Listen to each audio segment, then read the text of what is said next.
아니면 그냥 효녀에다가 돈도 잘 벌고. 낮에는 행복한 가족, 밤에는 무서운 가족. 한 여자와 두 남자의 수상한 동거 뒤에 감춰진 충격적인 진실, 뭘까요? 내가 경찰서에 왜 와? 내가 뭘 잘못했다고? 야! 경찰서에서는 이미 무속인 지영 씨와 신혜 씨가 조사를 받고 있었습니다. 온 가족이 함께 체포된 상황.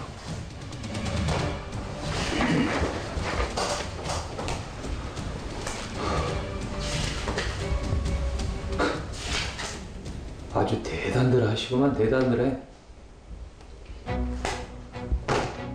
강신혜 씨를 이용해서 15억이나 보셨네요. 신혜 씨를 이용해서 15억 원을 벌었다니 이건 또 무슨 소리죠? 어떻게 가족이 똘똘 뭉쳐서 이런 짓을 할 수가 있어요? 예? 억울해요, 형사님. 저희는 그냥 불쌍한 애 데리고 사라진 것 뿐이라고요. 네, 맞아요. 야, 우리가 너한테 뭘 했길래 이래? 뭐? 내가 5년 동안 어떻게 살았는데? 차라리 죽는 게 낫지. 아이고 참나. 아이고 이래서 머리 검은 짐승은 거두는 게 아닌데. 어이. 형사님, 전 이 사람들 노예처럼 살았어요. 5년 동안 노예 생활을 해왔다는 신혜 씨. 대체 이들에게 무슨 일이 있었던 걸까요? 이야기는 5년 전으로 거슬러 올라갑니다. 제가 자꾸 아픈데 병원에서도 이유를 모르겠대요. 어깨에 동자신이 앉으셨어? 네? 그게 무슨 말씀이에요? 나처럼 살 팔자라고. 신내림 받아야 해. 네? 신내림이라뇨? 어떻게 방법이 없어요? 당시 겨우 22살이었던 는 무당이 되고 싶지 않았는데요. 무당이 되기 싫으면 500만 원을 들여 구슬해야 한다는 말에 구슬하기로 합니다. 하지만 돈이 없었던 씨는 사채를 빌렸었고요. 몇 달 후 이자가 2천만 원으로 불어나 빚 독촉을 받게 됐던 것입니다. 그러나 더 이상 돈을 빌릴 데가 없었던 씨는 구슬한 이후 친하게 지내며 많은 걸 의지했던 무속인에게 이 같은 고민을 털어놓게 됩니다. 사채 빚에 시달리던 신혜 씨에게 무속인 김지영 씨는 유일한 희망이었습니다. 내가 보증을 서긴 섰지만 네 명의로 빌린 거야. 신혜 씨는 김지영 씨의 도움으로 2천만 원을 빌렸던 건데요. 보살님 감사합니다. 아차, 나 아는 동생들이랑 저녁 약속 있는데 신혜 너도 같이 가자. 응? 저는 그냥 다음에... 아이, 너도 어차피 저녁 먹어야 되잖아. 그냥 가서 밥만 먹고 가. 알았지? 좀만 기다려봐. 무속인 김지영은 신혜 씨에게 술자리에 함께 가자고 제안을 합니다.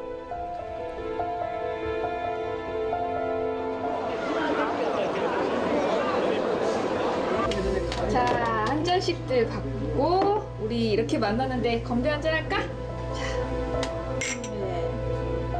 아무런 의심도 없이 술을 마시기 시작하는 신혜 씨. 하지만 김지영에게는 다른 목적이 있었는데 계속해서 술을 권해 신혜 씨를 만취 상태로 만든 김지영.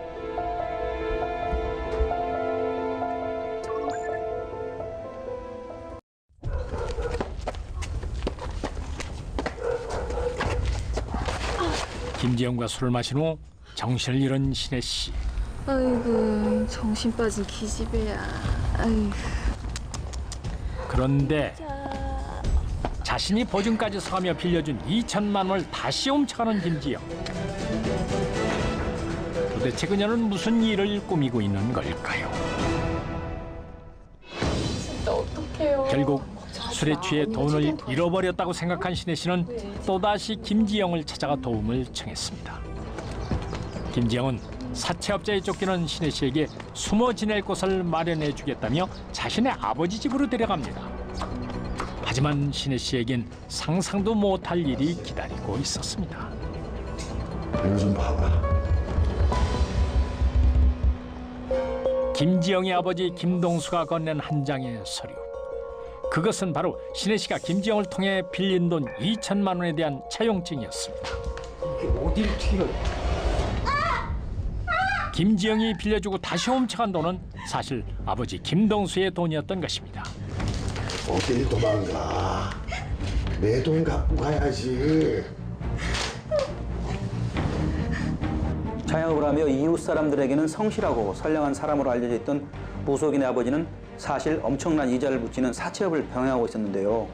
돈을 갚지 못하는 채무자들에게는 깡패를 고용해 협박을 하는 등 매우 잔인하고 악랄한 사람이었습니다. 이 역시 사채를 갚지 못하자 집으로 끌어들여 사채 탕감을 명목으로 가사 도우미로 부리며 온갖 굳은 일을 시켰던 것입니다.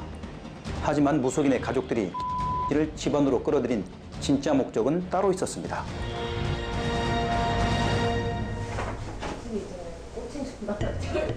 빨리 안 와.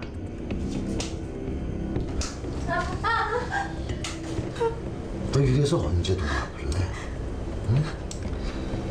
네가 가진 게 이 몸뚱아리밖에 없으니까 그걸로 빨리 돈 벌자. 응? 네.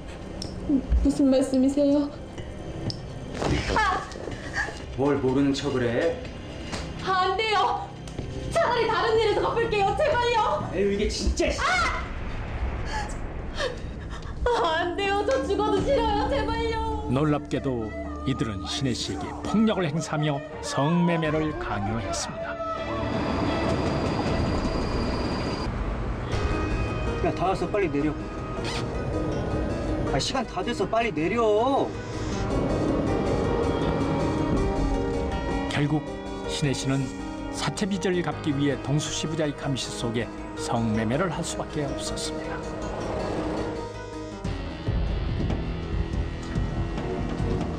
신혜 씨를 성매매로 내몰기 위해 이들은 수단과 방법을 가리지 않았는데요. 식사 때마다 귀한 음식을 준비하는 아들 김지웅.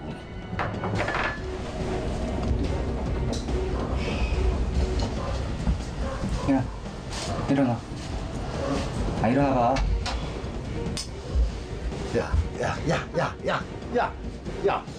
야, 너 왜 자꾸 밥을 안 먹고 그래? 어?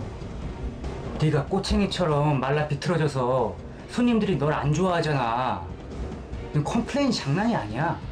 신혜 씨가 갈수록 야위어가자 억지로 살을 찌우기 위해 엽기적인 고칼로리 음식까지 먹였습니다. 이게 어디서? 야 먹어. 어? 빨리 먹어. 먹으라니까. 이게 왜 이렇게 말을 안 들어? 먹어! 해! 맛있어. 먹어! 무속인의 가족들은 를 감금하고 CCTV를 설치해 24시간 감시했는데요. 는 이들에게 벗어나기 위해 몇 번이고 도주를 시도하기도 했지만 곧 다시 붙잡혀와 폭력을 당했습니다. 그렇게 감금을 당한 채 폭력과 학대를 받으며 무려 5년 동안 성매매를 해왔던 것입니다. 이들이 성매매를 시켜 번 돈은 무려 15억 원에 달하고요. 그 돈으로 호화 생활을 해왔습니다. 또한 에게 신체 포기약서를 쓰게 한 후 장기 매매를 하려다 미수에 그치기도 했습니다. 하지만 이웃들 앞에서는 를 수양딸이라고 소개하며 살뜰히 챙기는 모습을 보였기 때문에 아무도 가 감금 생활을 하고 있다는 걸 눈치채지 못했다고 합니다. 결국 이 사건은 오피스텔 등에서 불법 성매매가 성행하고 있다는 신고를 받은 경찰이 수사를 벌인 끝에 드러나게 됐습니다. 무려 5년에 걸친 만행. 하지만 그들은 끝까지 반성할 줄 몰랐습니다. 호의호식 시켜줬더니 은혜를 왼손 갚아! 이 년이 진짜. 그러게. 능력도 안 되면서 누가 사채를 쓰래? 니들이 인간이니? 난 5년 동안 개만도 못하게 살았다고! 사악한 목적으로 타인에게 다가가는 것은 곧 음모와 술수가 되어 그 끝이 험하게 된다고 합니다. 결국 무속인 김지영 가족은 성매매, 알선 등 행위의 처벌에 관한 법률 위반으로 구속됐습니다. 하지만 처참하게 인권을 유린당한 신혜 씨의 빼앗긴 5년은 그 무엇으로도 보상받을 수 없을 것입니다.